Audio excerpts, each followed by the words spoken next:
अस्सलाम वालेकुम तमाम टिक टाक दे फ्रेंड्स, अनाउंसर जबार दानिश दानी दी तरफों मफ्ता बरा सलाम।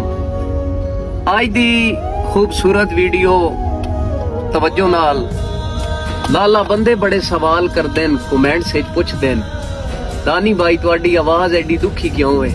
अच्छा तुहान दर्द केड़े वजह के इन्हां बंदियां मैं केड़ी गल दसा।